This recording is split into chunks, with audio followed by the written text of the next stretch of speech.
প্রকাশ আর অরুন্ধতী দুজনেই পেশায় doctor. College জীবনে তারা একে অপরকে ভীষণ ভালোবাসত, কিন্তু সেই ভালোবাসা আজ শুধুই অতীত। এখন তারা কেন যেন একে অপরের মুখটাও দেখতে পারে না। দুজনেই আলাদা মানুষকে বিয়ে করে নিজের জীবন নিয়ে ব্যস্ত হয়ে পড়ে। সবকিছু ঠিকঠাকই চলছিল, কিন্তু হঠাৎ করেই সব হয়ে যায় এলোমেলো। যখন অরুন্ধতী নতুন ডক্টর হিসেবে যোগ দেয়, ঠিক সেই হাসপাতালেই যেখানে প্রকাশ বহু বছর ধরে কাজ করছে। আর সেদিন থেকেই শুরু হয় একের পর এক রহস্যময় মৃত্যু। যে হাসপাতালে মানুষ আসে জীবন বাঁচানোর আশায়, সেটাই ধীরে ধীরে পরিণত হয় এক ভয়ঙ্কর মৃত্যুপুরীতে। প্রতিটা খুনকে স্বাভাবিক মৃত্যু দেখাতে কে যেন নিখুঁত পরিকল্পনা করে যাচ্ছে। পুলিশ তদন্ত শুরু করলেও পায় না কোনো ক্লু। কে এই সিরিয়াল কিলার? খুনের পেছনে কি শুধুমাত্র এই প্রতিশোধ আছে, নাকি লুকিয়ে আছে আরো ভয়ঙ্কর কোনো সত্য? এমনই ভরপুর সাসপেন্স, অকল্পনীয় সব টুইস্ট, ভয়ঙ্কর এক অতীত আর মেডিকেল সাইকোলজিক্যাল থ্রিলে ভরা গল্প নিয়ে আজ এক্সপ্লেইন করব সম্প্রতি মুক্তিপ্রাপ্ত মুভি ডোজ, যার শেষটা আপনাকে রীতিমতো ট্রমায় ফেলে দিবে। বাইরে তখন মুষলধারে বৃষ্টি হচ্ছে। একটা লোককে হুইল চেয়ারে ডক্টরের সামনে আনা হয়। ডক্টর লোকটাকে জিজ্ঞেস করে, কোনো বিষয় কি তোমাকে খুব কষ্ট দিচ্ছে? আমাকে বলো, আমি তোমার কষ্ট কমানোর চেষ্টা করব। লোকটা এতটা অসুস্থ যে ঠিক মতো কথাও বলতে পারছে না। একটা মেশিন গলায় ধরলে তার কথাগুলো কিছুটা স্পষ্টভাবে শোনা যায়। পাহাড়ে ঘেরা সরু রাস্তা দিয়ে একটা গাড়ি নির্বিঘ্নে এগিয়ে যাচ্ছে। গাড়ির মধ্যে পিটার হঠাৎ তার স্ত্রী অরুন্ধতীকে জিজ্ঞেস করে, তুমি কেন জেনে শুনে ওখানে কাজ করতে যাবে? ওখানে তো সেও আছে, তাই না? অরুন্ধতী গম্ভীর কণ্ঠে বলে, আমার নিজের মনের উপর নিয়ন্ত্রণ নেওয়ার জন্য তাকে দেখাটা জরুরি। পিটার আর কোনো কথাই বাড়ায় না। প্রকাশের স্ত্রী রাগিতা বেশ অসুস্থ। গভীর রাতে তার নিঃশ্বাস নিতে কষ্ট হতেই প্রকাশ তাকে রিল্যাক্স হওয়ার ইনজেকশন দেয়। নিজের এই অসুস্থতার উপরে বিরক্ত হয়ে রাগিতা প্রকাশকে বলে, কেন এই কষ্ট সহ্য করতে দিচ্ছ? আমাকে মেরে ফেলো। প্রকাশ বিরক্তি নিয়ে বলে, আচ্ছা, রোজ এই একই কথা বলে কি মজা পাও? তোমার চিকিৎসা তো চলছে আমার জন্য, আর একটু ধৈর্য ধরো, দেখবে সব ঠিক হয়ে যাবে। সকালে নাস্তা করার সময় প্রকাশ রাগিতাকে বলে, রেডি হও, আমার সাথে হাসপাতালে যাবে। রাগিতা বিরক্ত হয়ে বলে, আমি এখানেই থাকবো। হাসপাতালের ওই রেস্টরুমে আমার একটুও ভালো লাগে না। তার উপরে নানা মানুষ এসে নানা প্রশ্ন করে, ওদের বলার মতো কোনো উত্তরও আমার কাছে থাকে না। প্রকাশ বলে, না না, বাসায় থাকলে তুমি উল্টাপাল্টা ভেবে আরো অসুস্থ হয়ে যাবে, তাই আমার সাথেই চলো। রাগিতা অনেকটা বাধ্য মেয়ের মতোই রেডি হয়ে বের হলে প্রকাশ মুগ্ধ হয়ে রাগিতাকেই দেখতে থাকে। দুজন একসাথে হাসি মুখে হাসপাতালের জন্য বের হয়। তখন অরুন্ধতী তাদের নতুন বাড়ি গোছাতে গোছাতে পিটারের সাথে দুষ্টু মিষ্টি খুনসুটিতে মেতে ওঠে। কিন্তু পিটার যখনই তার কাছাকাছি আসে, হঠাৎ অরুন্ধতী পিটারের জায়গায় প্রকাশকে দেখতে পায়। সাথে সাথেই অস্পষ্ট কিছু স্মৃতি তার চোখের সামনে ভেসে ওঠে। তার চোখে মুখে স্পষ্ট ভয় আর রাগ ফুটে ওঠে। সাথে সাথেই সে প্রচন্ড রেগে পিটারকে কোষে চড় মারতেই পিটার ঘটনার আকস্মিকতায় বেশ হকচকিয়ে গেলেও পর মুহূর্তেই নিজেকে সামলে অরুন্ধতীকে বুকে টেনে নেয়। অরুন্ধতী তখনও একটা শকের মধ্যে আছে, তাই হঠাৎ করেই কান্না করে দেয়। পিটার সান্ত্বনা দিয়ে বলে, যাই হোক না কেন, আমরা সবসময় একসাথে থাকবো। তার মানে অরুন্ধতীর সাথে প্রকাশের হয়তো কোনো বাজে অতীত আছে, যার জন্য অরুন্ধতী আজও স্বাভাবিক হতে পারেনি। শহরের সবচেয়ে নামকরা হাসপাতাল MCH এর বাইরে তখন সাধারণ জনতার প্রতিবাদ মিছিল নামিয়েছে, কারণ তাদের ধারণা এখানে মানুষদের অবৈধ ওষুধ দিয়ে মেরে ফেলা হচ্ছে। জানালা থেকে এসব দেখে হাসপাতালের MD রেগে গেটকিপারকে ডেকে জিজ্ঞেস করে, তুমি থাকতেও ওরা গেটে দাঁড়ালো কিভাবে? সতীশ বলে, এই মামলায় মিডিয়া জড়িয়ে আছে, তাই ওদের সরানোর সাহস করিনি। MD রেগে জিজ্ঞেস করে, আমাদের স্টক এখন কোথায়? সতীশ জানায়, 3 তলায় মেডিসিন স্টোরেজে রাখা আছে। সন্তোষ নামের এক নার্স রোজ রাতে ওই স্টক সরাতে সাহায্য করবে, কেউ কিচ্ছু টের পাবে না। কিন্তু CCTV ক্যামেরার কি করব? MD বলে, তুমি তার চিন্তা করো না, সেটা আমি সামলে নিব। সন্তোষ তখন হেড নার্সকে জানায়, রোজাম্মা নামের বয়স্ক এক রোগী সারা রাত অ্যালার্ম বাজিয়ে বিরক্ত করেছে। তার কোনো সমস্যা নেই, তবুও কিছুক্ষণ পরপর অ্যালার্ম বাজায়। হেড নার্স অবাক হয়ে জিজ্ঞেস করে, তোমার তো রাতে ডিউটি ছিলই না, তাহলে তুমি কেন রাতে ছিলে? সন্তোষ বাহানা বানিয়ে বলে, নার্স ফাতেমার পরীক্ষা তো, তাই আমি ওকে সাহায্য করতে ডিউটি করছিলাম। তখনই আবার রোজাম্মার রুমের অ্যালার্ম বেজে উঠলে বলে সবাই রোজাম্মার রুমে আসে। হেড নার্স বুঝিয়ে বলে, আপনার সাথে তো এখন আপনার ছেলের স্ত্রী আছে, তাহলে কেন খামোখা আমাদেরকে ডাকছেন? যখন অনেক খারাপ লাগবে আর আপনি একা থাকবেন তখনই কেবল এই অ্যালার্ম বাজাবেন। প্রকাশ তখন রেস্ট রুমে রিগিতাকে বলে, তুমি এখানে বসে তোমার পছন্দের বই পড়ো, আমি ক্লিনিং স্টাফকে এই রুমে আসতে মানা করে দিয়েছি, তুমি রিল্যাক্সে থাকো। প্রকাশ যাওয়ার সময় রিগিতার কপালে পরম আদরে চুমু দিয়ে দেয়। রিগিতা বেশ বিরক্তি নিয়ে বইটা টেবিলে রেখে তাকিয়ে থাকে। দেখা যায় বইটার নাম অ্যাঞ্জেল অফ লাইফ। প্রকাশ তার জুনিয়র 2 ডক্টর অভিগামী আর নিখিলের সাথে রোগী দেখতে আসে। রোগীর আশেপাশে কাউকে না দেখে প্রকাশ রেগে নিখিলকে বলে, এই রোগীকে এখনই নেবুলাইজ করো, তার নিঃশ্বাস নিতে কষ্ট হচ্ছে। নিখিল বেশ বিরক্ত হয়েই বের হয়। শিফট শেষে নিখিল নার্স ফাতিমাকে লিফটে একা পেয়ে ফ্লার্ট করতে শুরু করে। ফাতিমা বলে, আপনার এসব চালবাজি আমি খুব ভালো করেই বুঝে গেছি, আপনি তো সব মেয়েকেই একই মেসেজ পাঠান। নিখিল বলে, তুমি আমার কথায় রাজি না হলে আমি কিন্তু ছাদ থেকে লাফিয়ে পড়বো। তখনই লিফটের দরজা খুলে গেলে অভিগামী এসব দেখে রেগে দেয় হাঁটা। নিখিল ফাতিমাকে রেখেই অভিগামীর পেছনে দৌড় দেয়। মানে এই নিখিলের চরিত্রটাই ভালো না। হেড নার্স কল্যাণী তখন মেডিসিনের স্টোরেজের আয়াকে কিছু টাকা দিয়ে তার ছেলের স্কুলের ফি দিতে বলে। হাসপাতালের করিডোরে হাঁটতে হাঁটতে প্রকাশ আর অরুন্ধতির চোখাচোখি হলেও দুজন একে অপরকে চেনে না এমন ভান করে চলে যায়। প্রকাশের মনে পড়ে যায় অতীতের কথা। কলেজের এক পার্টিতে অরুন্ধতির সাথে তার প্রথম দেখা হয়। এরপর থেকেই ফোনে ঘন্টার পর ঘন্টা কথা বলা, একসাথে ঘুরে বেড়ানো, ধীরে ধীরে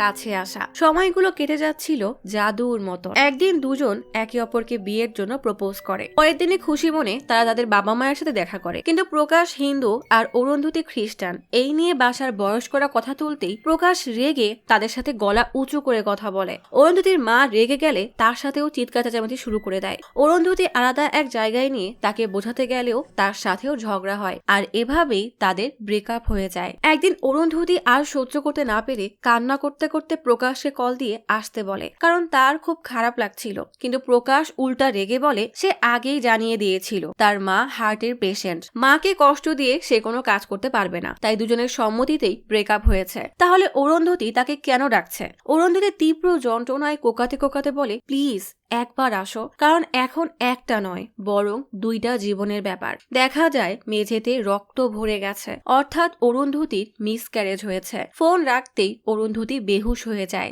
এসব ভাবতে ভাবতেই প্রকাশ রেস্টরুম এসে দেখে রাগিতা এখনো ঘুমায়নি। রাগিতা বলে, তুমি তো সারাদিন ব্যস্ত ছিলে, তুমি এখন ঘুমিয়ে পড়ো, আমি পরে ঘুমাবো। প্রকাশ ওয়াশরুমে এসে মুখে পানি দিতেই আয়নায় দেখে তার পেছনে অরুন্ধতি ভয়ানক দৃষ্টিতে তাকিয়ে আছে। ভয়ে সে একদম চমকে ওঠে। বেশ রাত হওয়ায় করিডোর ফাঁকা হয়ে গেছে। সেই সুযোগে নার্স সন্তোষ সিঁড়ি বেয়ে ছাদে গেটকিপার সতীশের কাছে এসে তার থেকে চিরকুট নিয়ে যায়। সিসিটিভি মনিটর রুমের সুপারভাইজার তখন সব ক্যামেরা বন্ধ করে দেয়। সন্তোষ ওষুধের ট্রে নিয়ে মেডিসিন রুমে ঢুকে সেই চিরকুট দেখে দেখে ওষুধের বাক্সগুলো নিয়ে নেয়। আড়াল থেকে কে যেন সন্তোষকে দেখছে। পরের দিন সকালে হাসপাতালে এমার্জেন্সি এক রোগীকে আনা হয়। কয়েকজন ডক্টর প্রাইমারি ট্রিটমেন্ট দেওয়ার পর অপারেশন রুমে নেওয়ার আগে অরুন্ধতিকে আপডেট জানালে তাড়াতাড়ি অপারেশন শুরু করা হয়। কিছুক্ষণ পর নিখিল এসে রোগীর নাতনি তিজিকে জিজ্ঞেস করে কার অপারেশন হচ্ছে। তিজি জানায় তার নানার। বাসায় ফিরে দেখি অজ্ঞান হয়ে পড়েছিল। ভেতরে কি হচ্ছে জানতে পারলে ভালো হতো। নিখিল তো আবার মেয়ে দেখলেই ফ্লাশ শুরু করে দেয়, তাই তাকে সান্ত্বনা দিয়ে বলে, ম্যাম অনেক এক্সপার্ট ডাক্তার, চিন্তার কিছুই নেই, সে তো আগে লন্ডনে ছিল, এই তো কয়েকদিন হলো আমাদের এখানে জয়েন করেছে। অপারেশন শেষে অরুন্ধতি বের হয়ে আসতেই নিখিল অরুন্ধতির কাছে গিয়ে মিথ্যা বলে যে রোগী তার আত্মীয়, তাই একটু যত্ন সহকারে দেখতে। অরুন্ধতি জানায় রোগীর হার্টে 3টা ব্লক ছিল, আপাতত সেই স্প্রিং বসিয়ে দিয়েছে। ভাতাবাজ নিখিল তিজির নম্বর নেওয়ার জন্য তিজির কাছে গিয়ে বলে, চিন্তা করো না, ডক্টরকে বলেছি তুমি আমার আত্মীয়, তাই ভালো মতো দেখবে, তোমার নম্বর দাও, যদি প্রয়োজন পড়ে তাহলে কল করব। বোকার মতো তিজিও নম্বর দিয়ে দেয়। কিছুক্ষণ পর তিজি নানাকে কেবিনে রেখে তার মাকে কল দেওয়ার জন্য বাইরে আসে। এরই মধ্যে ড্যানিয়েলের শ্বাসকষ্ট শুরু হয়। অন্যদিকে ডাক দিলে সে বুঝতে পারে না কোথায় সমস্যা হচ্ছে, তাই প্রকাশকে ডাকতে বলে। প্রকাশ এসে চেক আপ করে অক্সিজেন লেভেল বাড়িয়ে দিলেই কিছুক্ষণ পর রোগী স্বাভাবিক হয়ে যায়। প্রকাশ বেরিয়ে এসে তিজিকে জানায় মনে হয় ফুসফুসে কোনো রোগ আছে, টেস্টের জন্য পাঠানো হয়েছে, রিপোর্ট আসলেই জানা যাবে। এদিকে ওয়াচম্যান সতীশ আর নার্স সন্তোষের কারসাজি চুপি চুপি চলতেই থাকে। না জানি তারা এখানে ঠিক কি করছে। গ্লোবাল রেডিও শোতে নির্মল সহদেব নামে এক বিখ্যাত গায়কের ইন্টারভিউ চলছে। এরই মধ্যে হাসপাতালের এমডি নির্মলকে কল দিয়ে নির্মলের একটা প্রপার্টি বিক্রি করার জন্য বেশ অনুরোধ করে, কিন্তু নির্মল কিছুতেই সেটা বিক্রি করতে চায় না।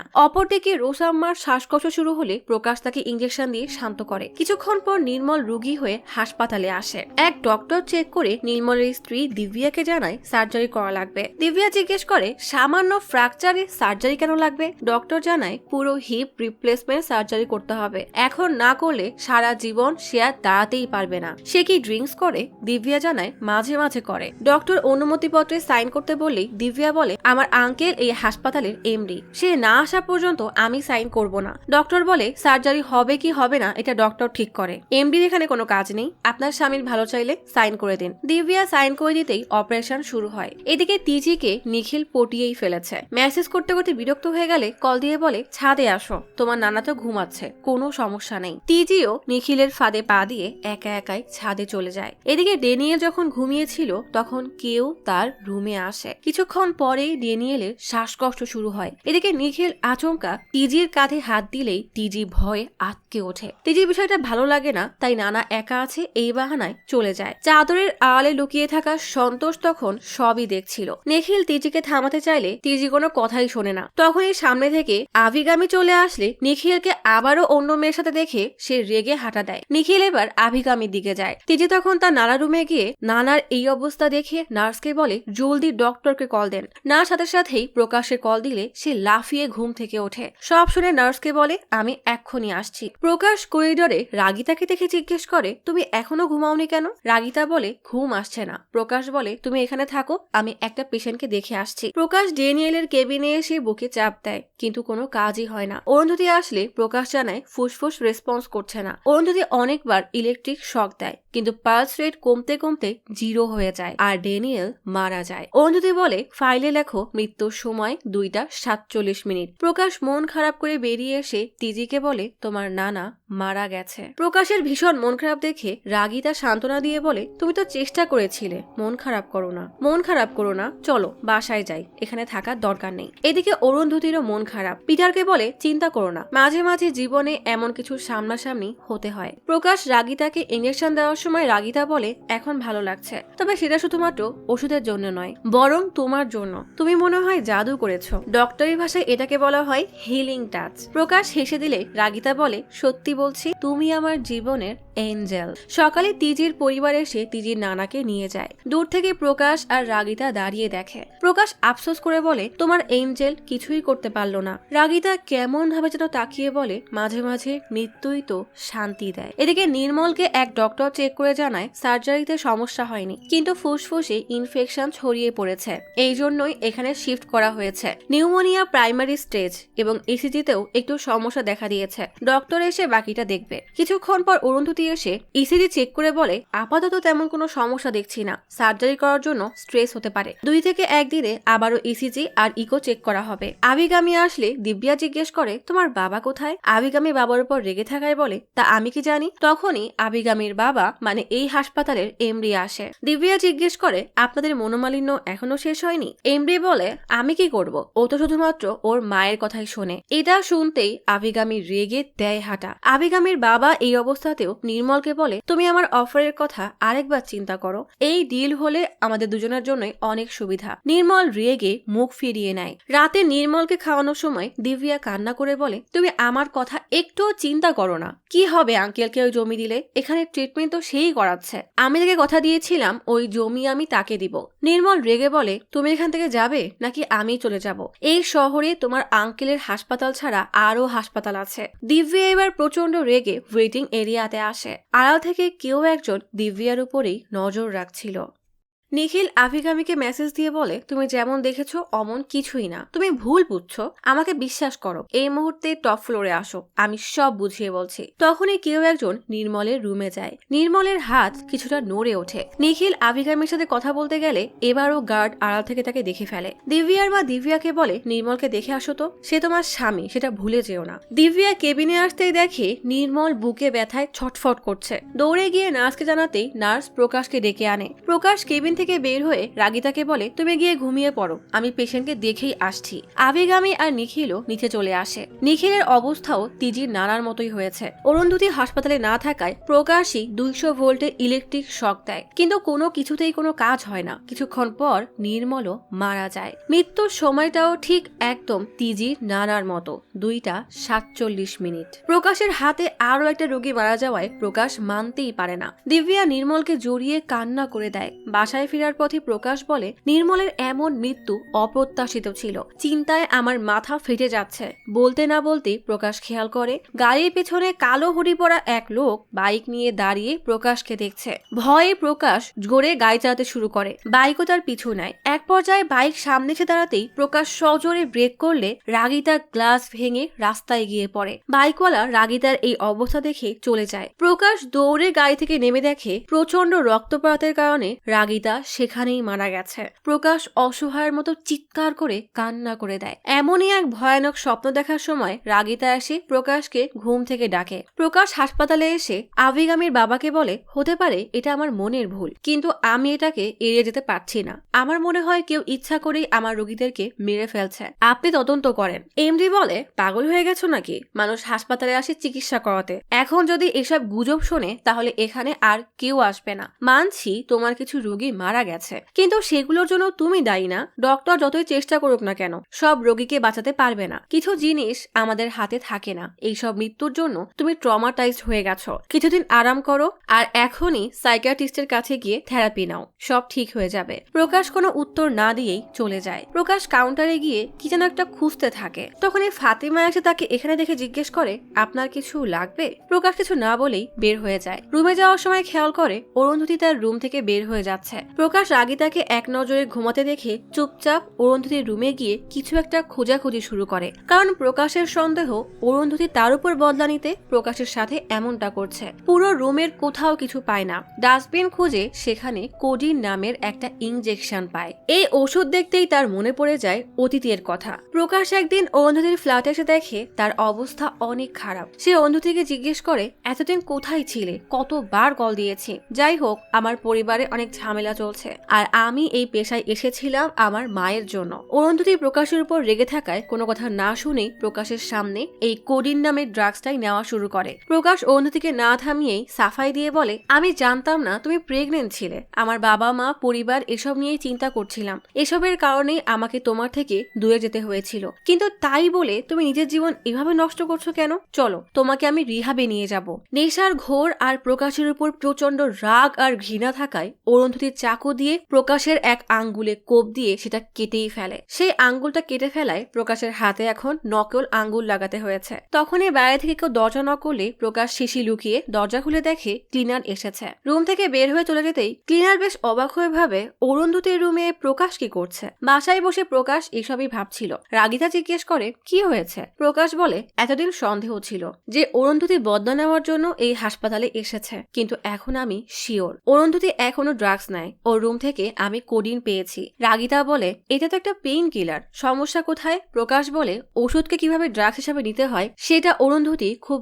ভালো করেই জানে। আমি শিওর আমার রোগীদেরকে ওই মারছে। এরপর থেকেই প্রকাশ অরুন্ধতীর উপরে নজর রাখা শুরু করে। অরুন্ধতী যে ওয়ার্ডে যাক না কেন, প্রকাশ দূর থেকে তার উপরেই নজর রাখে। একদিন রাতে রোজাম্মার ছেলের স্ত্রী ফোনে কথা বলতে বলতে বাইরে এসে বসে। তখনই কেউ তার রুমে যায়। কিছুক্ষণ পরেই তিজির নানা আর নির্মলের মতো রোজাম্মার বুকেও তীব্র ব্যথা শুরু হয়। রোজাম্মা এবার বুদ্ধি করে পাশের অ্যালার্ম প্রেস করলেই প্রকাশ টের পেয়ে দৌড়ে গিয়ে পালস রেট চেক করে হাইড্রোস্টের ইঞ্জেকশন দিয়ে দেয়। কিছুক্ষণ পর রোজাম্মা শান্ত হয়ে যায়। রুম থেকে বের হয়ে রাগিতাকে জানায়, সময় মতো অ্যালার্ম না বাজলে আমি এনাকেও বাঁচাতে পারতাম না। রোজাম্মার অক্সিজেন লেভেল, ব্লাড সবকিছুই স্বাভাবিক ছিল, কিন্তু হঠাৎ এমন বুকে ব্যথা হয়ে মারা যাওয়াটা স্বাভাবিক না। আমি শিওর কেউ ইঞ্জেকশন পুশ করেছে। রাগিতা বলে, তাহলে তো ব্লাডের টেস্ট করানো উচিত। প্রকাশ সাথে সাথেই দৌড় দেয়। নিখিল ফোনে কথা বলার ব্যস্ত থাকায় তাকে দেখেও তেমন একটা গুরুত্ব দেয় না। প্রকাশ তার এক বন্ধু গিরিশের কাছে ব্লাড টেস্ট করতে দেয়। গিরিশ বলে, সরকারি ল্যাব অ্যাসিস্ট্যান্ট হওয়ায় এটা অনৈতিক, তবুও আমি এই কাজ তোর জন্য করব। 2 সপ্তাহের মতো সময় লাগবে। তা তুই হাসপাতালে কাউকে কেন এই বিষয়ে কিছু বলছিস না? এখানে তো পুলিশের তদন্তের দরকার। প্রকাশ বলে, এমডি কে বলেছিলাম, কিন্তু সেখানে কোনো কাজ হবে না, এই জন্যই তোর কাছে এসেছি। যত দ্রুত পারিস রিপোর্টটা আমাকে দে। হাসপাতালের হেড নার্স কল্যাণী আর সেই আয়া প্রকাশকে জানায় জানায় তারা প্রকাশের কথা মতো প্রকাশের রোগীদের উপর নজর রাখছিল। পরিবারের লোকজন বাদে একমাত্র অরুন্ধতী মাঝে মাঝে হঠাৎই তাদেরকে দেখতে আসে, রাউন্ডের সময় না থাকলেও চেক আপ করে। এই কথা শুনে প্রকাশ বলে আপাতত এই কথা কাউকে বলার দরকার নেই। দুজনেই চলে যেতেই প্রকাশ অরুন্ধতীকে কল দিয়ে বলে তোমার সাথে আমার জরুরি কথা আছে, এখনই দেখা করতে হবে। অরুন্ধতী দেখা করতে না চাইলে প্রকাশ বলে দেখো আমি অতীত নিয়ে কোনো কথা বলবো না, গুরুত্বপূর্ণ কিছু কথা আছে, তাই হাসপাতালের বাইরে কোথাও দেখা করো, না হলে এর পরিণতি তোমাকেই ভোগ করতে হবে। প্রকাশ এক রেস্টুরেন্টে অপেক্ষা করছে। অরুন্ধতী পিটারকে নিয়ে সেখানে আসে। প্রকাশ পিটারকে দেখে বিরক্ত হয়ে বলে আমি ওর সাথে একা কথা বলতে চাই। পিটার পাশের এক টেবিলে গিয়ে বসলে প্রকাশ অরুন্ধতীকে জিজ্ঞেস করে তুমি কি এখনো ড্রাগস নাও? অরুন্ধতী বলে এই প্রশ্ন করার জন্য তুমি আমাকে এখানে ডেকেছো? এটা আমার ব্যক্তিগত ব্যাপার, তোমার জানার কোনো প্রয়োজন নেই। প্রকাশ বলে অবশ্যই আছে, কেউ আমার রোগীদেরকে ইনজেকশন পুশ করে মারছে, আমার সন্দেহ আমার উপর বদলা নিতে তুমি এই কাজ করছো। এমন কথা শুনে অরুন্ধতী প্রচন্ড রেগে জুসের গ্লাস ধরে প্রকাশের মুখে ছুঁড়ে মেরেই দেয় হাঁটা। এদিকে হাসপাতালের প্রতিটা হেল্প ডেস্ক নম্বরে অপরিচিত কেউ একজন কল দিয়ে বলে এই হাসপাতালে লিথাল ইনজেকশন দিয়ে রোগীদেরকে মেরে ফেলা হচ্ছে। টিম নিয়ে অ্যাডমিনিস্ট্রেশন অফিসার এবার এমডি গোপীর কাছে আসে। গোপী এমন ফোন করলে ভয় পেতে মানা করে বলে হয়তো কেউ প্রাঙ্ক করছে। অ্যাডমিনিস্ট্রেটিভ অফিসার বলে মিডিয়ায় এই কথা ছড়িয়ে গেলে আমাদের সম্মান ধুলোয় মিশে যাবে। গোপী কথা দেয় সে নিজেই খোঁজ নেবে, প্রয়োজন হলে পুলিশকে জানাবে। সবাই চলে যাওয়ার পর গোপী এবার একজনকে কল করে। এএসআই বিবেক নামের এক অফিসারকে থানায় ডাকে, যে কিনা এতদিন ছুটিতে ছিল। এসপি বিবেককে বলে একটা কেস আনঅফিসিয়ালি সলভ করতে হবে, কেসটা আমার বন্ধুর, যদি কোনো প্রমাণ পাও তাহলেই অফিসিয়াল ফাইল বানাবে। বিবেক জিজ্ঞেস করে কেসটা কিসের? এএসআই জানায় সিটি হাসপাতালের এমডি গোপী আমার বন্ধু। বিবেক বলে আমার দত্তক নেওয়া বাবাও ওই হাসপাতালেই মারা গেছে। এএসআই অপরিচিত কল আসার ব্যাপারটা জানিয়ে বলে তুমি সাধারণভাবে গিয়ে তদন্ত করো, মিডিয়া যেন জানতে না পারে, তারপর আমাকে ফুল আপডেট দিবে। বিবেক ভাবে যেখানে মানুষের জীবন বাঁচানোর জন্য আসে সেখানেই মৃত্যু হচ্ছে, এর পেছনে যেই থাকুক না কেন বিবেক তাকে বের করে আনবেই। বিবেক হাসপাতালের কাউন্টার থেকে জানতে পারে ডক্টর প্রকাশ রাউন্ডে গেছে, 11:30টায় তার রাউন্ড শেষ হবে। বিবেক এবার সিসিটিভি ফুটেজ চেক করতে চায়। সেখানে গিয়ে দেখে যেদিন রোগীরা মারা গেছে ওই দিনেরই কোনো ফুটেজ নেই। এই সমস্যার কথা এমডি গোপীকে জানানো হয়েছিল। বিবেক এবার গোপীকে জিজ্ঞেস করে ফুটেজ গায়েব হওয়ার ব্যাপারে আপনাকে জানানোর পরও আপনি কোনো স্টেপ নেননি কেন? এখানে কি কোনো অবৈধ কাজ চলছে? গোপী বলে না, আসলে মাঝে মাঝে টেকনিক্যাল ইস্যু হয় তো এই জন্য আর পাত্তা দেয়নি। বিবেক সেটাকে পাত্তা না দিয়ে বলে আপনার স্টাফদের সাথে আমি কথা বলবো। বিবেক কথা বলতে গেলেই গোপী এবার বেশ ঘাবড়ে এএসআই কে কল দেয়। বিবেক এক এক করে সব স্টাফদের সাথে কথা বলে, তারপর প্রকাশকে পেয়ে জিজ্ঞেস করে আপনার কেন সন্দেহ লাগছে? প্রকাশ ডেনিয়েল এবং নির্মলের মৃত্যুর কথা জানায়। তাদের মৃত্যুর কয়েক ঘন্টা আগেই সব স্বাভাবিক ছিল, কিন্তু হঠাৎ এই মৃত্যুর কারণটা সে বুঝতে পারে না। আরেক রোগী রোজম্মারও একই অবস্থা হয়েছিল। সন্দেহ হয় ব্লাড টেস্ট করে জানতে পারি তাকে বিষাক্ত ওষুধ ইনজেক্ট করা হয়েছিল, তবে ওষুধটা কি তা এখনো জানতে পারেনি। নাম জানতে প্রকাশ তার এক বন্ধুর কাছে টেস্ট করতে দিয়েছে। বিবেক জিজ্ঞেস করে কারোর উপরে সন্দেহ আছে? প্রকাশ বলে হ্যাঁ। প্রকাশের কথা মতো বিবেক অরুন্ধতীর বাসায় আসে। অরুন্ধতীকে সন্দেহ কথা জানালে অরুন্ধতী বলে এটা অসম্ভব, ওদের মৃত্যু স্বাভাবিক ছিল। বিবেক বলে হতে পারে আপনি সঠিক, কিন্তু হাসপাতাল ম্যানেজমেন্টের সন্দেহ হচ্ছে, আর আমার ইনভেস্টিগেশন অনুযায়ী হাসপাতালের অনেকেরই আপনার উপরে সন্দেহ আছে। অরুন্ধতী হতবাক হয়ে বলে তাকে কেন কেউ সন্দেহ করবে? বিবেক জানায় এক ডক্টরও ক্লিয়ার স্টেটমেন্ট দিয়েছে, আপনি কি ড্রাগস নেন? অরুন্ধতী বুঝে যায় তার বিষয়টা প্রকাশই বিবেককে জানিয়েছে। অরুন্ধতী বলে আপনি যার কথা বলছেন ও একটা পাগল, আপনি ওর কথা শুনে এখানে এসেছেন। শোনেন, আমার মেডিকেল ইথিক্স এর বাইরে গিয়ে আমি কখনো কিছু করিনি। বিবেক বলে আমি আপনাকে এখনই দোষী বলছি না, আপনি সত্যি বলছেন নাকি মিথ্যা সেটা তো লাই ডিটেক্টরে বোঝা যাবে। অরুন্ধতী রেগে বলে ঠিক আছে তাহলে তাই করেন, আর উঠে গিয়ে একটা এংজাইটি পিল খেয়ে নেয়। অরুন্ধতীর আগে যে হাসপাতালে কাজ করতো সেখান থেকে খোঁজ নিয়ে বিবেক অরুন্ধতীর এক কলিগ নিকিতার সাথে দেখা করতে আসে। নিকিতা বলে ওর একটু সমস্যা আছে, ছোটখাটো ব্যাপারে অনেক বড় রকমের রিয়াকশন দেয়, যদিও আমার খুব ক্লোজ ছিল। বিবেক জিজ্ঞেস করে আগে কখনো ওর আচার আচরণে কোনো অস্বাভাবিক কিছু দেখেছেন? নিকিতা বলে তেমন কিছু তো মনে পড়ছে না, তবে একটা ব্যাপার আছে, জানি না আপনার উপকারে আসবে কিনা।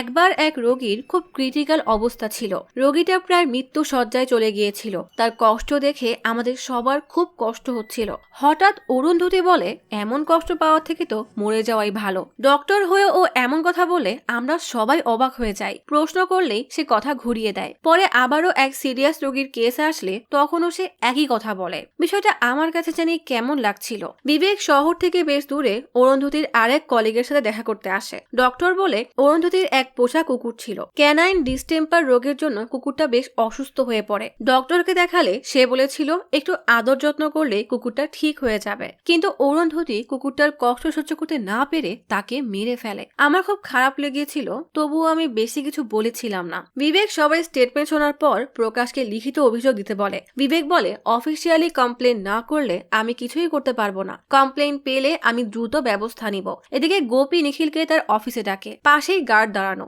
গোপী বলে কিছু অল্প বয়স্ক ছেলের এটাই একটা সমস্যা, তারা আসলে পরিশ্রম করতে চায় না, শর্টকাট ব্যবহার করে তাড়াতাড়ি বড়লোক হতে চায়, বড়লোকের মেয়েকে পটিয়ে শ্বশুরের টাকা হাতাতে চায়। নিখিল বলে যদি আপনি আমার এবং আভিগামীর কথা বলেন তাহলে এটা টাকা কিংবা স্ট্যাটাসের ব্যাপার না। গোপী জিজ্ঞেস করে তাহলে আমার মেয়ের পিছু পিছু কেন ঘুরছো? এমন ভাবে তোমাকে আমি মেরে ফেলবো না, কোনো ডক্টর তোমার মৃত্যুর কারণ বলতে পারবে না। নিখিল বলে আমাকে মারার আগে আপনারা দুজন এই হাসপাতালে কি কি করছেন তার সব আমি বলে দিব। মেয়াদহীন ভ্যাকসিন, জেড ক্যাটাগরি ড্রাগস আর মেয়াদহীন ওষুধ, এছাড়াও আরো যত কুকর্ম করেছেন তার সবকিছুর বিস্তারিত আমার কাছেই আছে। তার মানে রোজ রাতে নার্স সন্তোষকে নিখিলই ফলো করত। নিখিল বলে মিডিয়ায় এই খবর চলে গেলে কি হবে তাকে ভেবেছেন? তবে আপনার জন্য একটা অফার আছে, এসব কাজের 20% লাভ আমাকে দিন। এমনিতেও কদিন পর তো সব আমারই হবে, তাই টাকা নিয়ে চিন্তা করবেন না। ভেবে নিয়েন যে আপনার মেয়েকে যৌতুক দিয়েছেন। গোপী চুপ করে থাকলে নিখিল বলে তাহলে ডিল ফাইনাল, বলে সেখান থেকে বের হয়ে যায়। এদিকে অরুন্ধতিকে পলিগ্রাফ টেস্টের জন্য ডাকা হয়। এএসআই বিবেককে কল দিয়ে জিজ্ঞেস করে তোমাকে এই পলিগ্রাফ টেস্টের অনুমতি কে দিয়েছে? তোমার কাছে কোনো ক্লু আছে? বিবেক বলে যাকে দোষী করা হয়েছে সেই ব্যক্তি রাজি থাকলে কোনো সমস্যা নেই, টেস্ট শেষ হলে আপনাকে কল দিচ্ছি। পিটার বিবেককে হুমকি দিয়ে বলে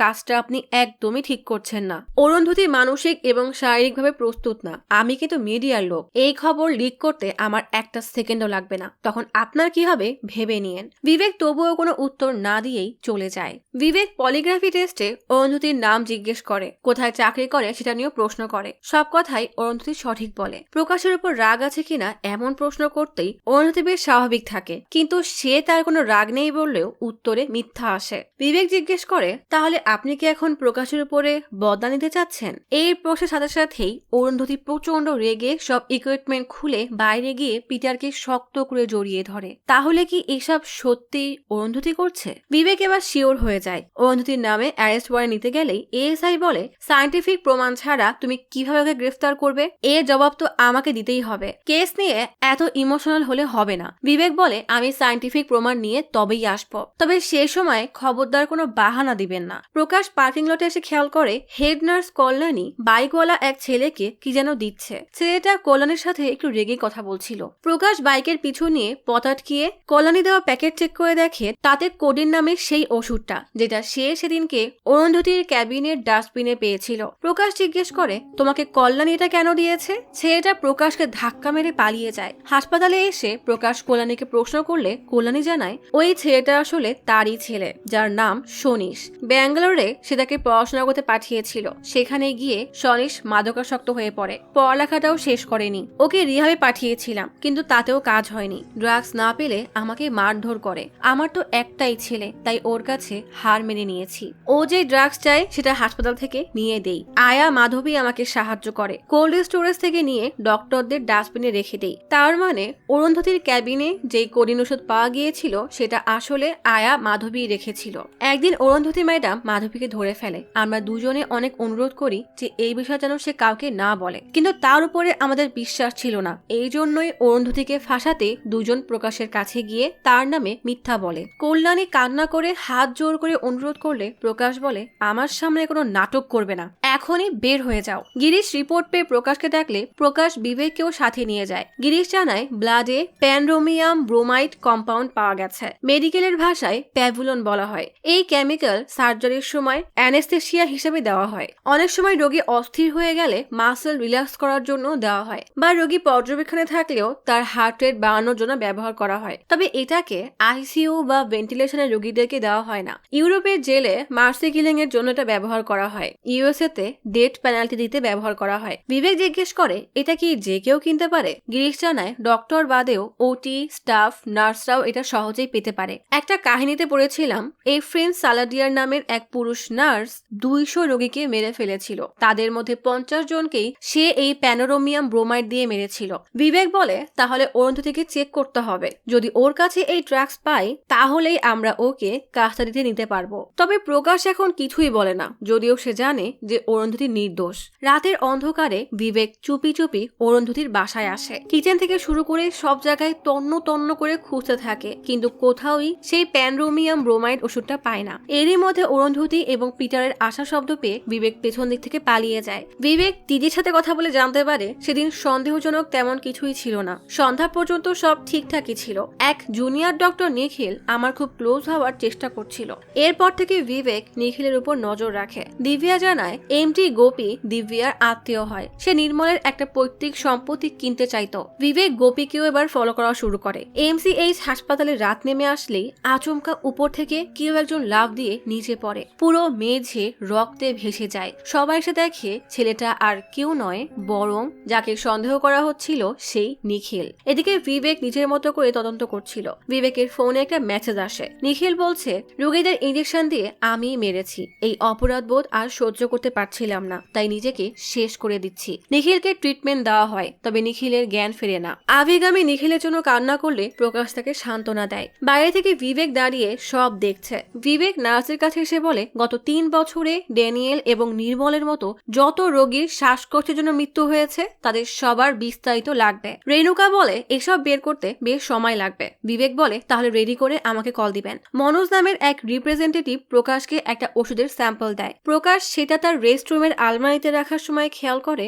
ভাঙা একটা অ্যাম্পুল পড়ে আছে। কিছু একটা সন্দেহ হয় প্রকাশ চিন্তা করতে করতে তখনই বেরিয়ে পড়ে। সন্ধ্যা থেকে গিরিশ কল দিয়ে জানায় প্রকাশ যেই অ্যাম্পুলটা দিয়েছিল তাতে প্যানরোমিয়া ব্রোমাইড পাওয়া গেছে, যার জন্য প্রকাশের রোগীদের মৃত্যু হয়েছে। প্রকাশের হঠাৎই রাগিতার কথা মনে পড়ে। রাগিতা প্রতি রাতে না ঘুমিয়ে হাসপাতালে ঘুরে বেড়াতো। রোগীদের কষ্ট দেখে প্রকাশকে বলতো মাঝে মাঝে মৃত্যুই আমাদের শান্তি দেয়। তাহলে কি রাগিতাই এসব হত্যা করে বেড়াচ্ছে? প্রকাশ রাগিতার কাছে গিয়ে বলে আজ রেস্টরুমে একটা ওষুধ পেয়েছি যার জন্য আমার রোগীরা মারা যাচ্ছে। ওই রেস্টরুমে আমি আর তুমি ছাড়া কারোর যাওয়ার অনুমতি নেই, ক্লিনিং স্টাফরাও যায় না। তাহলে ওই ওষুধটা ওখানে কিভাবে গেল? রাগিতা জিজ্ঞেস করে তুমি কি বলতে চাচ্ছ?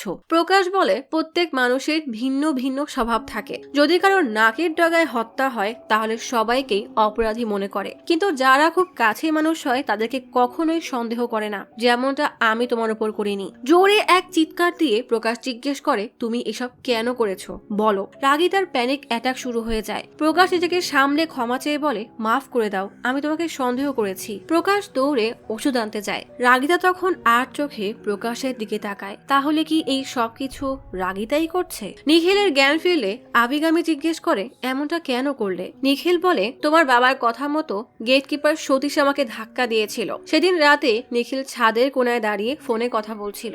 আচমকাই গার্ড এসে নিখিলকে মেরে উপর থেকে ফেলে দেয়। আবিগামী অবাক হয়ে জিজ্ঞেস করে বাবা এসব কেন করবে? নিখিল বলে আমাদের সম্পর্কের জন্য, আমি যেন তার সত্য সবার সামনে না বলে দিই। আমি বিবেক স্যারের সাথে কথা বলতে চাই। প্রকাশ তখন রাগিতার বাবার বাসায় গিয়ে তার শাশুড়িকে বলে রাগিতার কিছু ডকুমেন্টস লাগবে, ওর রুমে যাচ্ছি। শাশুড়ি বেশ অবাক হয়ে তাকায়। প্রকাশ কোনো কথা না বলেই সরাসরি সিঁড়ি বেয়ে ওঠে। দেওয়ালে রাগিতার ছবিতে ফুলের মালা দেখা যায়। তার মানে কি রাগিতা মারা গেছে? অপরদিকে বিবেক গত 3 বছরে শ্বাসকষ্টে মারা যাওয়া সকল মৃত রোগীর ফাইল দেখতে গিয়ে সবার শেষ পেজে রাগিতার ডেথ সার্টিফিকেট দেখে। রেণুকা জানায় এটা হলো প্রকাশ স্যারের স্ত্রী। তার মৃত্যু বাসাই হয়েছিল, কিন্তু শিওর হওয়ার জন্য এখানে নিয়ে এসেছিল।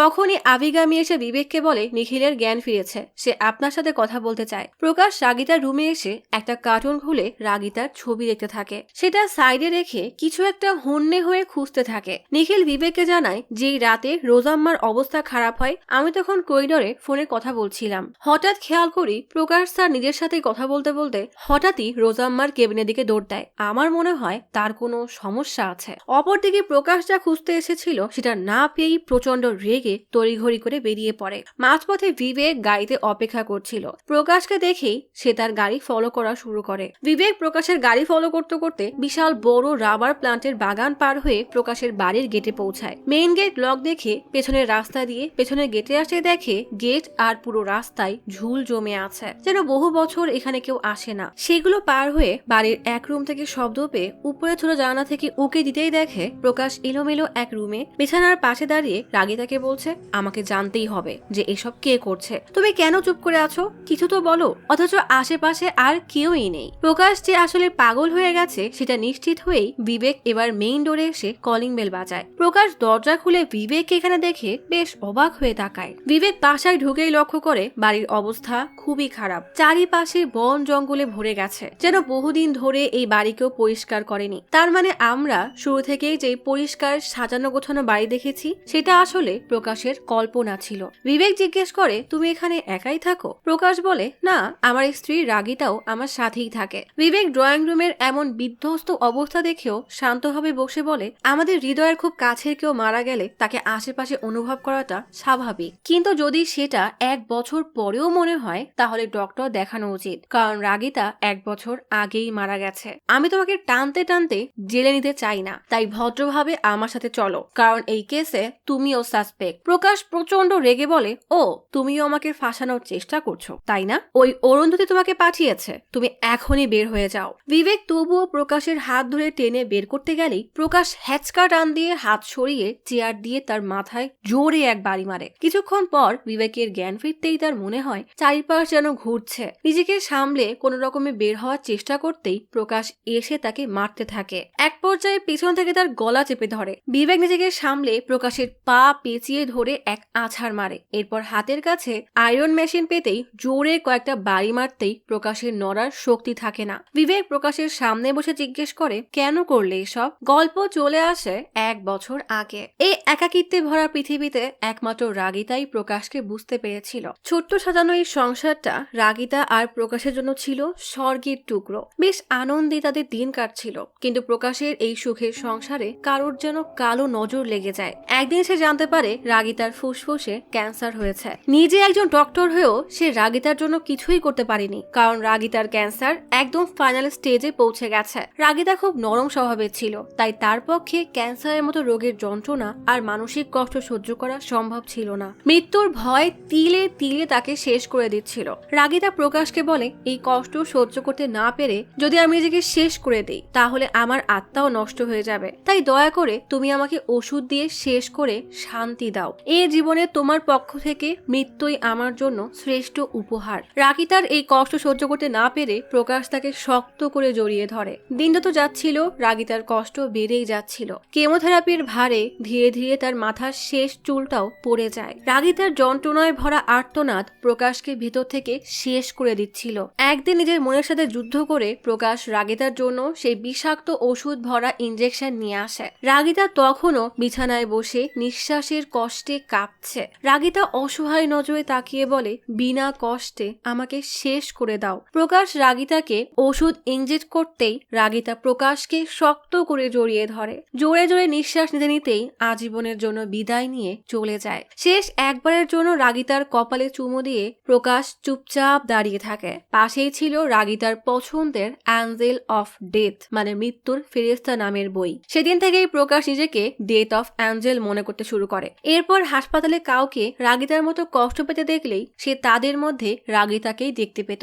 এরপর নিজেই তাদের ডেথ অ্যাঞ্জেল হয়ে ক্যানুলায় বিষাক্ত মেডিসিন দিয়ে মেরে ফেলত, কারণ তার বিশ্বাস মৃত্যুই সব কষ্টের শেষ করে। সব শুনে বিবেক বলে, আসলে তোমার মধ্যে 2 রকমের ব্যক্তিত্ব আছে, একজন জান বাঁচায় আর অপরজন প্রতিশোধ দিতে চায়, মানে নিজে সুখে নেই তাই কাউকে সুখে থাকতেও দিবে না এমন। তবে এখন এই 2 ব্যক্তিত্ব এক হয়ে গেছে। প্রকাশ হঠাৎই শয়তানের মতো হাসতে থাকে। এরপর আচমকাই দেওয়ালের ঘড়ি খুলে বিবেকের মাথায় জোরে বাড়ি মারে আর এরপর পুরো বাড়িতে আগুন লাগিয়ে দেয়। এরপর বিবেকের আর কিছুই মনে নেই, শুধু সে বারান্দায় বৃষ্টি দেখেছিল এইটুকুই মনে আছে। তবে আমি জানি ওই লোককে থামানো এত সহজ না। ডক্টর বিবেককে বলে, তুমি রিল্যাক্স হও বলেই পাশের ডক্টরকে বলে, এই রোগী দীর্ঘদিন কোমায় ছিল, তার আসল পরিচয় আমরা এখনো জানি না, তবে আমার তদন্ত মতে সে একজন পুলিশ অফিসার ছিল। অ্যাক্সিডেন্টের কারণে তার নিউরো মানে নার্ভে সমস্যা হয়েছে। তবে যা বুঝলাম এই রোগী তার মেমোরিতে একটা কাল্পনিক দুনিয়া বানিয়েছে যেখানে একটা হাসপাতাল আছে। সেই হাসপাতালে সে কোনো তদন্তে গিয়েছিল,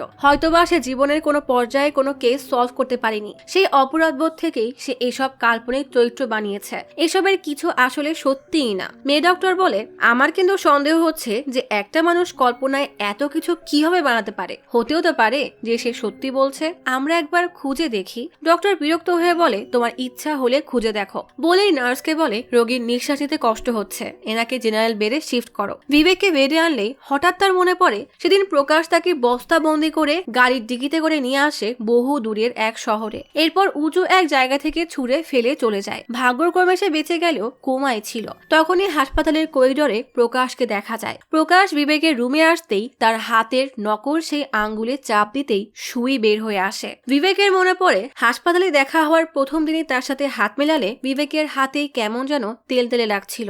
এরপর সে বুঝতে পারে আসলে এই নকল আঙ্গুলের মধ্যেই সে তার এই বিষাক্ত ইনজেকশন লুকিয়ে রাখে। এতদিন সে জানতো না প্রকাশ কিভাবে তার সব রোগীর ক্যানুলায় বিষাক্ত ওষুধ ইনজেক্ট করে। এবার সে সেই উত্তরটাও পেয়ে গেছে। প্রকাশ বিবেকের গলায় সেই বিষাক্ত ওষুধ ইনজেক্ট করতে গেলেই বিবেক পাশের টেবিল থেকে কেটলি তুলে প্রকাশের মাথায় জোরে এক বাড়ি মারে। প্রকাশ দুর্বল হয়ে পড়তেই বিবেক তার স্যালাইনের পাইপ খুলে সেই পাইপ দিয়ে প্রকাশের গলা চেপে ধরে। এরপর প্রকাশের হাতে সেই ইনজেকশন তারই গলায় পুশ করে দেয়। সাথে সাথেই প্রকাশ নিস্তেজ হয়ে যায়। প্রকাশের আত্মা শরীর থেকে আলাদা হতেই দেখে করিডোরে তার রিগিতা সহ যাদেরকে সে মেরে ফেলেছিল তাদের সবার আত্মা দাঁড়ানো। কিন্তু রিগিতা তার হাত ধরতে গেলেই কালো ছায়া হয়ে প্রকাশ বাতাসে মিশে যায়। সাথে সাথেই প্রকাশ জোরে নিঃশ্বাস নেয়, কিন্তু পরক্ষণেই করিডোরে লাইট কাঁপতে দেখা যায়। তাহলে কি প্রকাশ মারা গেছে?